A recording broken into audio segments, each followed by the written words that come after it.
Hello दोस्तों, मैं विनय कुमार आपका विनस्मा अकेडमी में स्वागत करता हूं। आज हम लोग छत्तीसगढ़ में ब्रिटिश शासन के बारे में देखेंगे कि ब्रिटिशों के यहाँ पर शासन स्थापित होने के दौरान छत्तीसगढ़ में किन किन एरिया, किन किन सेक्टर में क्या क्या प्रभाव हुआ, उसके बारे में आज हम लोग अध्ययन करेंगे।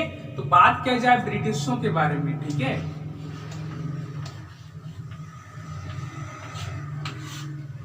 तो ब्रिटिश शासन के दौरान आपको विभिन्न सेक्टर में बदलाव देखने को मिलेगा, जैसे कि आपका राजस्व हो गया, ठीक है, न्याय व्यवस्था, पुलिस व्यवस्था, कृषि क्षेत्र में भी आपको बदलाव देखने को मिलेगा, यातायात, यहां तक कि आपको शिक्षा के क्षेत्र में भी बृहद रूप से बदलाव देखने को मिलेगा। उद्योग धंधे भी इसके कार्यकाल में स्थापित होते हैं। कृषि कार्य के अंतर्गत यहाँ पर नहर संबंधित वार्तालाप भी इसमें शामिल हो सकता है। इसी के अंतर्गत हम इसे डिस्कस करेंगे, ठीक है। तो हम लोग एक एक पहलू को उठाकर उसके बारे में डिस्कस कर लेते हैं, ठीक है। तो सबसे पहले बात करें हम लोग राजस्व के बारे में। यदि हम लोग राजस्व की बात करें तो मराठा काल में वहां के जो शासक जो हुआ करते थे, मराठा शासक, वे प्रशासन की दृष्टिकोण से संपूर्ण छत्तीसगढ़ को दो बराबर भागों में बांटा था। पहला आपका खालसा भूमि हुआ करता था, दूसरा आपका जमींदारी भूमि या क्षेत्र हुआ करता था, ठीक है। तो अंग्रेजों ने यहाँ क्या किया, राजस्व की दृष्टिकोण से इसे तीन बराबर भागों में बांटा, ठीक है। वह तीन बराबर भाग कौन कौन से थे? तो वह आपका एक था हमारा खालसा भूमि, दूसरा था जमींदारी क्षेत्र या जमींदारी भूमि, और तीसरा जो हुआ करता था उसे हम कहते थे ताहुकदारी क्षेत्र, ठीक है। तो इन तीन बराबर क्षेत्रों में राजस्व के दृष्टिकोण से अंग्रेजों ने छत्तीसगढ़ को बांटा, ठीक है। अब देख लेते हैं कि खालसा क्षेत्र या फिर खालसा भूमि के अंतर्गत क्या प्रावधान अंग्रेजों के द्वारा किया गया था, ठीक है। तो यदि हम लोग खालसा क्षेत्र की बात करें तो यहाँ पर जो भी गांव का जो गोटिया जो हुआ करता था, जो कि गांव का प्रमुख हुआ करता था, तो गांव का गोटिया सभी व्यक्तियों से एक भू राजस्व इकट्ठा करता था और उसे डायरेक्ट सरकार को अदा करता था, ठीक है। तो यहाँ पर गोटिया के थ्रू सरकार को भू राजस्व देना पड़ता था। कहां पर? खालसा क्षेत्र में। वहीं यदि हम लोग बात करें जमींदारी क्षेत्र की, तो यहाँ पर गांव का जो प्रमुख माल गुजार हुआ करता था, ठीक है, ये माल गुजार जो हुआ करता था, ये सभी माल गुजार अपना जो भू राजस्व जो कर होता था वे जमींदारों को दिया करते थे, ठीक है।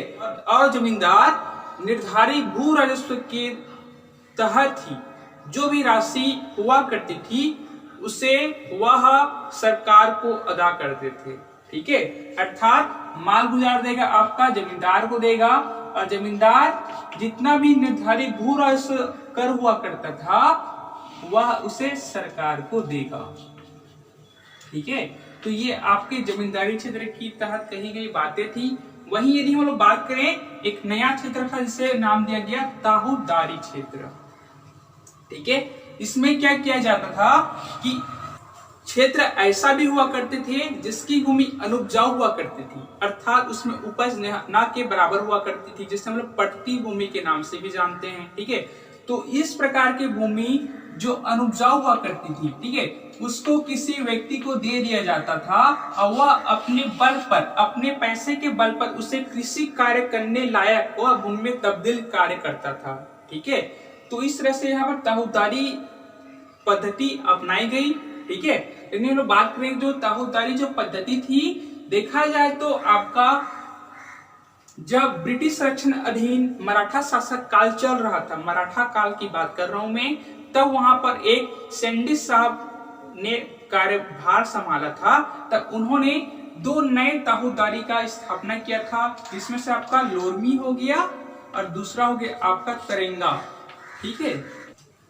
यदि आप लोग सेंडिस कार्यकाल की बात करें तो 1825 से 1828 के मध्य तक रहता है। ठीक है, तो यदि हम लोग इसी को आगे बढ़ाते हैं, यदि 1825 से लेकर 1828 के बाद देखा जाए तो 1830 और 1854 के मध्य दो नए तहसीलदारों की यहाँ पर गठन किया जाता है, जिसका नाम था आपका सिरपुर और लवन।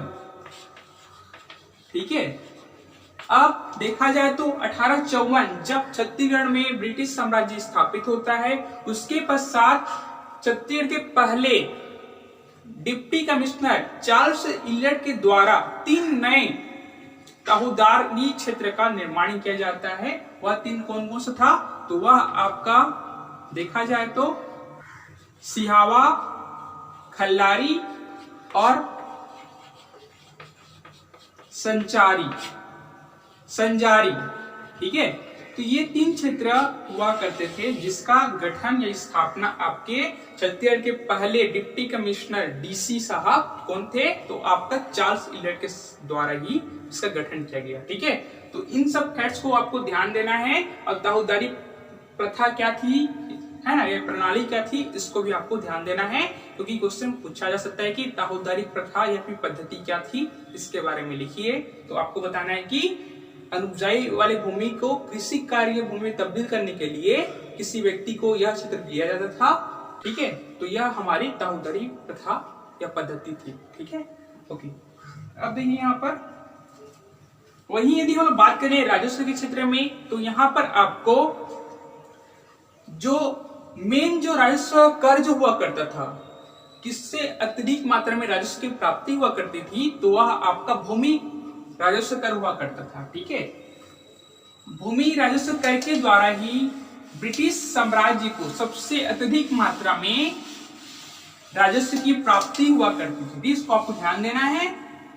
यदि देखा जाए तो 1854 के पहले, ठीक है, जब ब्रिटिश साम्राज्य की स्थापना नहीं हुआ था, उसके पहले आपका जो राजस्व प्राप्ति का जो मद था, किससे किससे प्राप्त होता था, वह लगभग आपका 7 तरह के मदों से प्राप्त होता था। ठीक है, परंतु ब्रिटिश काल की बात करें तो यहाँ पर आपका 4 प्रकार के मद था।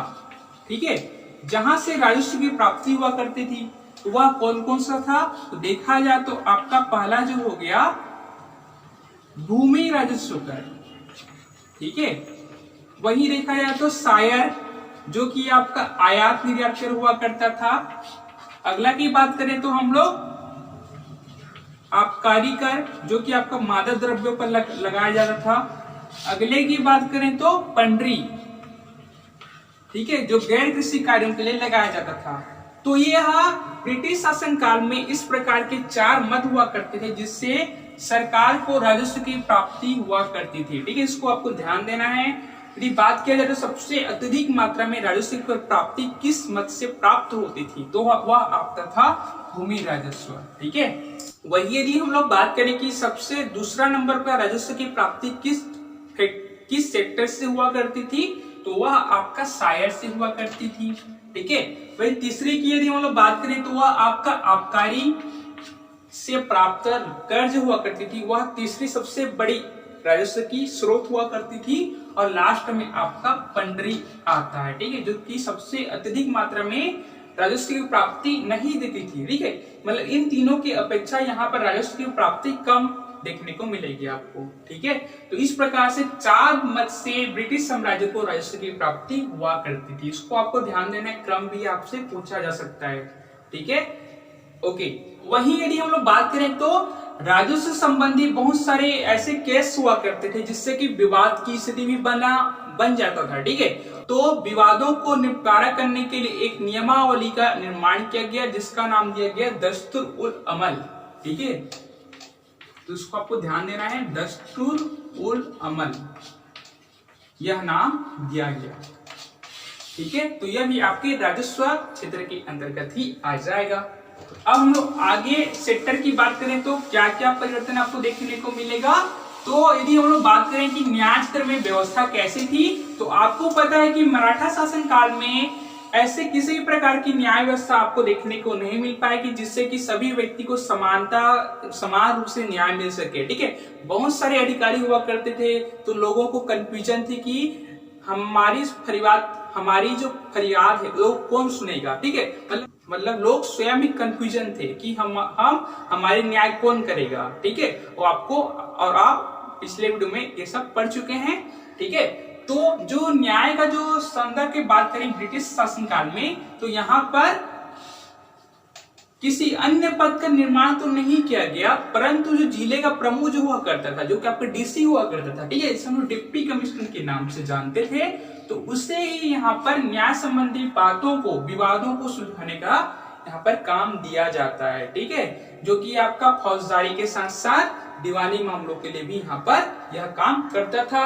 और इसकी सहायता के लिए एक हुआ करता था जिससे नाम दिया गया सहायक कमिश्नर। ठीक है, जो कि अभी वर्तमान में इसे हम लोग डिप्टी कलेक्टर के नाम से जानते हैं। तो वह उस समय यह डीसी अर्थात डिप्टी कमिश्नर का मदद करता था। ठीक है, और वही यदि बात करें तो इसके ऊपर, ठीक है, यदि आप डीसी के किसी भी निर्णय से असंतुष्ट हैं तो इसके ऊपर आप अपील भी कर सकते हैं। ठीक है, तो वो अपील कहाँ जाएगा, तो वह आपका संभागीय अधिकारी एक हुआ करती थी, उसके पास आप अपील कर सकते थे और वहां से आपका जो भी फैसला है उसके विरुद्ध आप अपील कर सकते थे और यहाँ पर आपका अपील स्वीकार कर विवादों को निपटारा कर दिया जाता था। ठीक है, तो ये आपकी न्याय संबंधी बातें थी। ये हम इसका ड्रॉबैक देखना चाहें तो न्याय संबंधी मामलों पर जो भी अपील कार्य जो हुआ करता था वह बहुत ही विलंबकारी था, मतलब तुरंत किसी भी बातों या विवादों का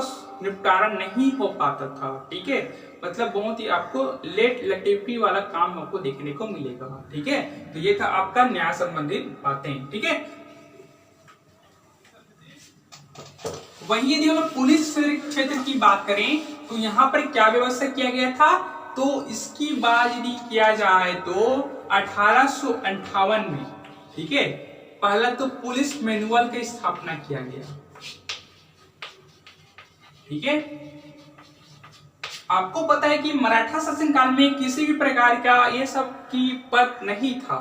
ठीक है, आपका कोटवाल हो गया, चौहान हो गया, ग्रामीण स्तर पर ये सब काम किया करते थे। ठीक है, परंतु आपको परिगणा स्तर पर किसी भी प्रकार विशेष प्रकार के पद देखने को नहीं मिल पाएगा और राजधानी स्तर पर। ठीक है, परंतु यहाँ पर क्या किया गया, ब्रिटिश शासनकाल में यहाँ पर स्थापना किया गया एक पद का जिसे नाम दिया गया पुलिस। ठीक है, यही नाम दिया गया और 1858 में पुलिस मैनुअल बनाया गया। पुलिस मैनुअल से संबंध तात्पर्य क्या है कि इसमें पुलिस का क्या क्या कार्य होंगे, क्या क्या यह काम कर सकता है और क्या क्या काम यह नहीं कर सकता है, अर्थात यहाँ पर पुलिसों के कर्तव्यों की बांधा गया कि पुलिस इसके अंतर्गत ही काम कर सकते हैं, इसके बाहर काम नहीं कर सकते। ठीक है, तो इस प्रकार के हम मैनुअल की स्थापना किया गया। वहीं देखा है तो 1862 में, ठीक है, जिला स्तर पर यहाँ पर पुलिस का निर्माण किया गया जिसका नाम दिया गया एसपी। ठीक है, जो कि अभी भी यह पद बना हुआ है। ठीक है, इसे एसपी नाम दिया गया जो कि आपका जिला अधीक्षक के रूप में जाना जाता है। वहीं इसका सहायता करने के लिए एक अलग से पद का सृजन किया गया जिसे नाम दिया गया डीएसपी। ठीक है, इसे हम उप जिला अधीक्षक के नाम से जानते हैं।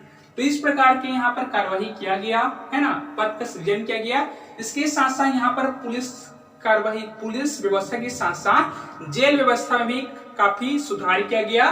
जैसे कि पहले किसी भी व्यक्ति, किसी मुजरिम को यहाँ पर जेल की व्यवस्था नहीं उपलब्ध थी, परंतु इस शासनकाल में जेल व्यवस्था भी आपको देखने को मिलेगा। जो भी मुजरिम हुआ करते थे उसको टाइम टू टाइम खाना का व्यवस्था भी किया गया, उसके साथ साथ चिकित्सा का व्यवस्था भी किया गया। ठीक है, उसका ड्रेसअप मतलब जो कपड़ा, जो भी सामग्री हुआ करता था पहनावे के लिए, उसका भी इंतजाम किया गया। ठीक है, और यहाँ तक जेल के वातावरण को भी साफ सुथरा रखा गया है ना, ताकि कोई भी जो भी क्या होंगे मुजरिम होंगे वह किसी भी प्रकार के अस्वस्थ ना हो जाएं। तो ये सब सुविधाएं भी इस शासन काल के दौरान किया गया। ठीक है, तो ये था आपका पुलिस और न्याय संबंधित क्षेत्र के बारे में। ठीक है। यदि वही हम लोग बात करें यातायात के क्षेत्र के बारे में कि आखिर में यातायात के दौरान क्या क्या आपको देखने को मिलेगा, ठीक है। तो जैसे कि आपको पता है कि पहले क्या हुआ करता था, पहले किसी विशेष प्रकार के वाहन नहीं हुआ करते थे। जो किसान जो हुआ करते थे वो अपना फसल अत्यधिक दूर तक नहीं बेच पाते थे, ठीक है। मतलब वो किसी अपने गांव के अंदर ही किसी जमींदार को बेच देते थे, है ना, और उसका एक सही रकम भी नहीं मिल पाता था, जिससे कि किसान का शोषण हुआ करता था, ठीक है। तो इस समय क्या हुआ, यातायात का यहाँ पर देखने को मिलेगा। जैसे कि आपके यातायात के तहत देख सकते हैं कि ट्रेन का संचालन किया गया, ठीक है, ट्रेन का संचालन किया गया।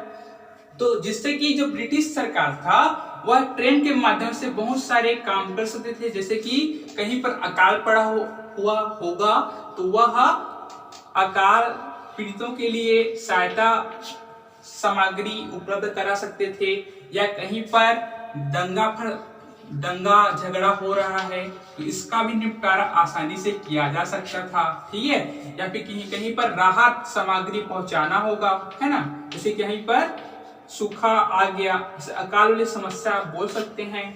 तो ये सब जो ट्रेन के बहुत सारे यहाँ पर उपयोग देखने को मिलेगा, ठीक है। या फिर किसी जगह सैनिकों को भेजना हो गया तो ये भी काम आसानी से यहाँ पर किया जा सकता था, ठीक है। ये तो आपका ट्रेन के संदर्भ में हो गया। उसी के तहत का यहाँ पर यातायात में जब डाक की बात करें अपन लोग, ठीक है, डाक विभाग की बात करें तो डाक विभाग में अभी भी जो पत्र का जो आदान प्रदान जो किया जाता था वह अभी भी बैलगाड़ी या फिर घोड़ा गाड़ी के माध्यम से किया जाता था, ठीक है, उसको आपको ध्यान देना है। और डाक विभाग के अंतर्गत देखा जाए तो आपका 1857 में रायपुर में आपका लेफ्टिनेंट स्मिथ को पोस्ट मास्टर के रूप में नियुक्त किया गया, ठीक है, मतलब एक नया पद दिया गया, ठीक है। अब पोस्ट मास्टर का जो पद है वह पद अभी भी निरंतर रूप से जारी है, ठीक है। आप अभी भी आपको डाक विभाग में पोस्ट मास्टर का पद देखने को मिलेगा, और उस समय भी यहाँ पर पद का सृजन किया गया है जो अभी भी चल रही है, ठीक है। तो ये भी आपका डाक के संदर्भ में हो गया। वहीं यदि हम लोग बात करें तो डाक के संदर्भ में यहाँ पर एक स्टाम्प जारी किया गया था, ठीक है। जो स्टाम्प क्या हुआ करता था, इसमें आपका महारानी विक्टोरिया का चित्र हुआ करता था, जिसकी कीमत उस समय 1 आना हुआ करती थी, ठीक है। और इसी के समय आपका रायपुर में पोस्ट ऑफिस खोला गया और उस पोस्ट ऑफिस में ही पोस्ट मास्टर लेफ्टिनेंट स्मिथ को बनाया गया, ठीक है। तो यह आपके यातायात के संदर्भ में कुछ बातें हो गई।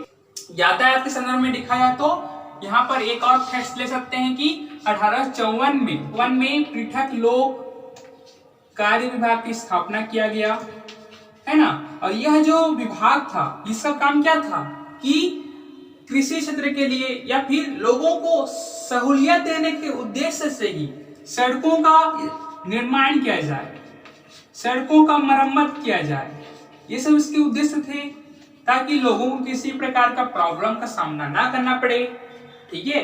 तो यह भी आपको देखने को मिलेगा, ठीक है।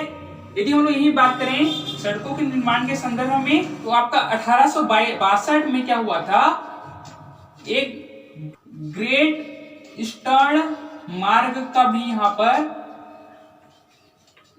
निर्माण पूर्ण हुआ था, ठीक है।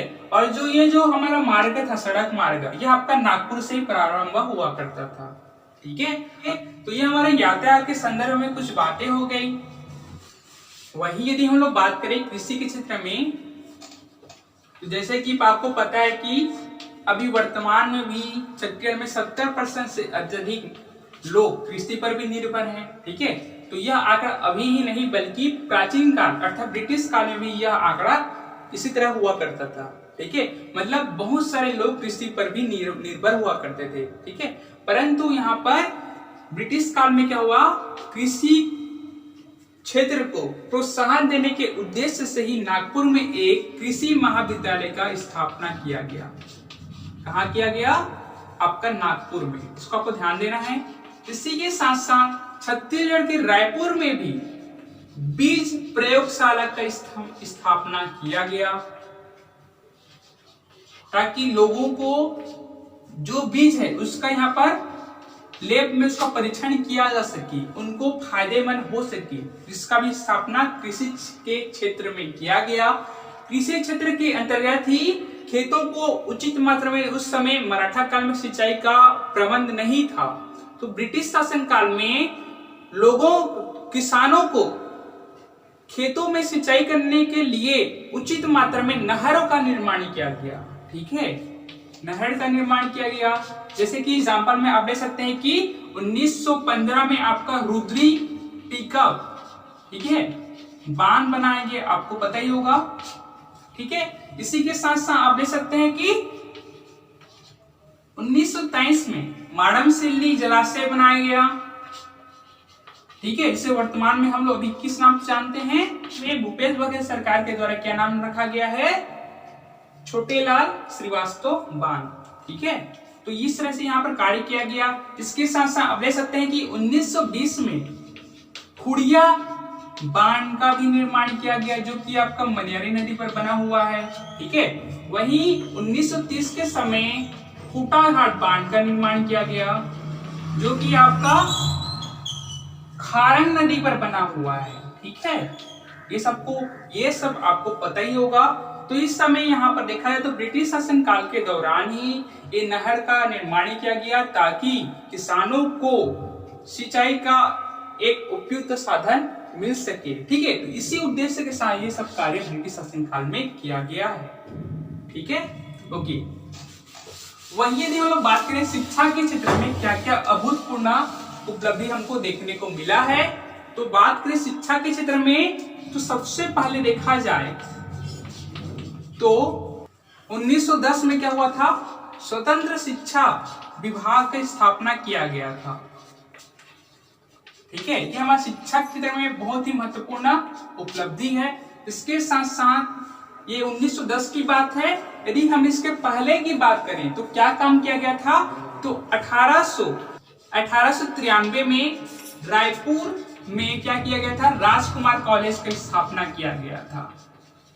ठीक है, राजकुमार कॉलेज उस समय क्या हुआ करते थे? वहां पर जो भी अमीर घर के बच्चे हुआ करते थे, जो धनाध्याय हुआ करते थे, है ना, वही उसी के बच्चे यहाँ पर जाकर अध्ययन कार्य किया करते थे। मतलब यहाँ पर ऐसी सुविधा नहीं थी जिससे कि गरीब व्यक्ति के बच्चे यहाँ पर पढ़ सके। ठीक है, वही बात करें हम लोग 1911 में आपका सेंट पॉल स्कूल खोला गया। ठीक है, वहीं आपका 1913 में लॉरी स्कूल खोला गया। तो ये सब कदम आपके क्या थे? शिक्षा को बढ़ाने के उद्देश्य से ये सब कदम सरकार के द्वारा किया जा रहा था। ठीक है, अब यहाँ पर देखिए, यहाँ पर आपको देखना चाहिए 1893 में रायपुर में राजकुमार कॉलेज की स्थापना तो किया गया, परंतु सिर्फ अमीर वर्ग के लिए था, उच्च वर्ग के लिए था। ठीक है, तो यहाँ पर लोगों को, जो गरीब घर के लोग हैं, उनको यहाँ पर समस्या हुई, क्योंकि वो पढ़ नहीं पा रहे थे, उनको शिक्षा का अभाव था।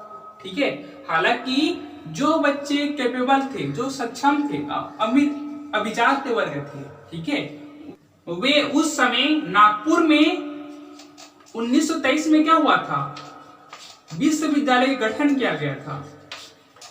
ठीक है, वहीं जाकर यह अध्ययन कार्य किया करते थे। ठीक है, अब आपको ध्यान देना है कि यह मध्य प्रांत का सबसे पहला विश्वविद्यालय है। कौन सा? तो आपका नागपुर विश्वविद्यालय, जिसकी स्थापना 1923 में किया गया था। ठीक है, अब छत्तीसगढ़ के बुद्धिजीवी लोग यह सोचने लगे कि छत्तीसगढ़ में ऐसे बहुत सारे बच्चे हैं जो शिक्षा ग्रहण नहीं कर पा रहे हैं। ठीक है, तो इसी के दिशा में यहाँ पर एक कार्य हुआ जाता है, जिसमें छत्तीसगढ़ शिक्षण समिति बनाया जाता है। इसके द्वारा तो आपका ठाकुर प्यारेलाल के द्वारा कब बनाया जाता है? तो आपका 1937 में। ठीक है, और यह समिति क्यों बनाया जाता है? ताकि छत्तीसगढ़ में भी एक महाविद्यालय की स्थापना किया जा सके, ताकि छत्तीसगढ़ के बच्चे सिर्फ स्कूली शिक्षा ही ग्रहण ना करें, बल्कि उच्च शिक्षा भी ग्रहण कर पाए। ठीक है, तो इसी को सोचते हुए यहाँ पर एक समिति का निर्माण किया जाता है आपके ठाकुर प्यारेलाल सिंह के द्वारा। ठीक है, तो इस समिति का उद्देश्य क्या था कि छत्तीसगढ़ में उच्च शिक्षा महाविद्यालय की स्थापना करना, ताकि छत्तीसगढ़ बच्चे को कहीं बाहर जाना ना पड़े, वे यही रहकर शिक्षा ग्रहण कर सकें। ठीक है, तो इसी समिति के द्वारा ही 1938 में, ठीक है, योगी नंदन जी के द्वारा छत्तीसगढ़ महाविद्यालय की स्थापना किया जाता है। ठीक है, और इसका प्राचार्य योगी नंदन जी को ही बनाया जाता है। ठीक है, इस प्रकार से यहाँ पर, तो इस तरह से यहाँ पर छत्तीसगढ़ में उच्च शिक्षा महाविद्यालय का सपना साकार 1938 में होता है। ठीक है, यदि हम इसी की कड़ी को आगे बढ़ाएंगे तो 1944 में बिलासपुर में भी एक महाविद्यालय का गठन किया जाता है, जिसका नाम दिया गया SBR। ठीक है, शिव भगवान रामेश्वर लाल महाविद्यालय। ठीक है, इसका जो समिति बना था उसका नाम क्या था, महाकौशल शिक्षण समिति के द्वारा ही इस शिव भगवान रामेश्वर लाल कॉलेज का गठन किया गया। कहां पर, तो आपका बिलासपुर पर। ठीक है, तो यह आपको ध्यान देना है। तो ये दोनों बातें आपके शिक्षा के क्षेत्र में हो गया। ठीक है, इसको आपको विशेष रूप से ध्यान देना है। ठीक है, और इसी के साथ साथ देखा जाए तो आपका राष्ट्रीय आंदोलन के समय भी कहीं बहुत सारे राष्ट्रीय विद्यालय का भी निर्माण देखने को मिलेगा। ठीक है, इसका चर्चा हम लोग ज्यादा नहीं करेंगे, क्योंकि इसका चर्चा हम लोग आने वाले क्लास में करेंगे। ठीक है, फिलहाल इतना जानिए कि इस दौरान यहाँ पर राष्ट्रीय विद्यालय का भी स्थापना ब्रिटिश शासनकाल के समय देखने को मिलेगा। ठीक है, ओके। अब बच्चा हमारे पास कि छत्तीसगढ़ में ब्रिटिश शासन के दौरान उद्योग धंधे में क्या प्रभाव देखने को मिला। ठीक है, तो यदि हम लोग बात करें कि छत्तीसगढ़ में उद्योग धंधों की जो शुरुआत हुआ था वह आपका 1890 में ही हो गया था। ठीक है, कहां पर हुआ था, तो वह आपका राजनांदगांव में हुआ था। ठीक है, जिसका नाम था सीपी मिल्स। ठीक है जी, तो इसका स्थापना 1890 कहां, राजनांदगांव में हुआ था। तो इसका जो उत्पादन जो कार्य हुआ वह आपका 1894 का हुआ उत्पादन कार्य। और इस मिल का जो निर्माण करता था उसका नाम क्या था, मेकविक। ठीक है, इसको आपको ध्यान देना है, इसीलिए इसका निर्माण किया था, इसी को हम इसके निर्माता के नाम से जानते हैं। और बाद में ये जो सीपी मिल्स था, ठीक है, इसे एक सवालिस कंपनी जो कि कलकत्ता की हुआ करती है, इसको बेच दिया जाता है। ठीक है, जो कि कलकत्ता की कंपनी थी, कोलकाता की, और इसके बेचने के पश्चात इसका जो नाम जो हुआ करता वो हो जाता है आपका BNC मिल। ठीक है, अर्थात बंगाल नागपुर कॉटन मिल। ठीक है, तो इस प्रकार से आपको छत्तीसगढ़ में भी उद्योग धंधे की शुरुआत देखने को मिलेगी, जो कि आपका 1890 में होता है। ठीक है, और यह मिल आपका बंगाल नागपुर क्यों बोला गया इसे, क्योंकि यह मिल आपका बंगाल और नागपुर के मध्य में स्थित हुआ करता था, इसीलिए इसका नाम BNC अर्थात बंगाल नागपुर कॉटन मिल रखा गया। ठीक है, इसी के साथ साथ एक और कंपनी का निर्माण होता है, जो कि था आपका 1935 में छत्तीसगढ़ का एकमात्र जूट मिल, जो कि आपका रायगढ़ में स्थित है, उसका भी गठन ब्रिटिश शासनकाल के दौरान ही किया जाता है, जिसका नाम क्या था, मोहन जूट मिल।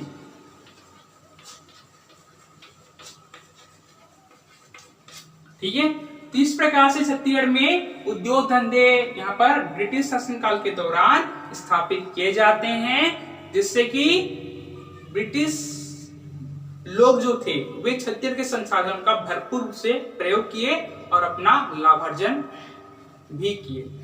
ठीक है, तो हमने ब्रिटिश शासन काल के दौरान क्या क्या बदलाव हुए, किन किन क्षेत्रों में, इन सब के बारे में अध्ययन किए। ठीक है, और जो जो मैंने फैक्ट्स बताया यह आपके प्रीलिम्स के लिए तो महत्वपूर्ण है, इसके साथ साथ आपके मुख्य परीक्षा के लिए भी बहुत ही महत्वपूर्ण है। ठीक है, क्वेश्चन किसी भी सेक्टर को लेकर पूछा जा सकता है, जैसे कि छत्तीसगढ़ में ब्रिटिश शासन के दौरान राजस्व क्षेत्र में क्या परिवर्तन देखने को मिला, इसका आप चर्चा करें।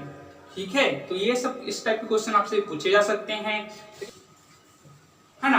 देखा जाए तो अंग्रेजों ने छत्तीसगढ़ की जनता के लिए विभिन्न सेक्टरों में काम किया, विभिन्न सेक्टर्स में काम किया। ठीक है, हालांकि अंग्रेजों ने यह सभी काम अपने भलाई के लिए किया था, है ना। इसमें किसी भी प्रकार की भारतीयों की आप भलाई नहीं देख सकते। ठीक है, मतलब अंग्रेजों की जो नीति थी वह शोषणकारी नीति ही हुआ करती थी। ठीक है, इस बात को आप समझ जाएं। ठीक है, हालांकि इसे देखा जाए तो उन्होंने शिक्षा प्रसार के लिए यहाँ पर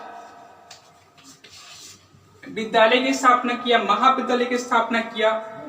ठीक है, परंतु यही शिक्षा क्या किया, यही शिक्षा से छत्तीसगढ़ के निवासी या फिर राष्ट्र के निवासी, है देश के निवासी क्या हुए, शिक्षित हुए, जागरूक हुए।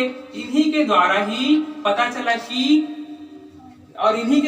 चला कि भारत के बाहर जो देश है, ब्रिटेन जो देश है, वहां के लोग कितने स्वतंत्र हैं, अपने अधिकार उनको प्राप्त है ना, उनका किसी प्रकार से शोषण कार्य नहीं किया जा रहा है।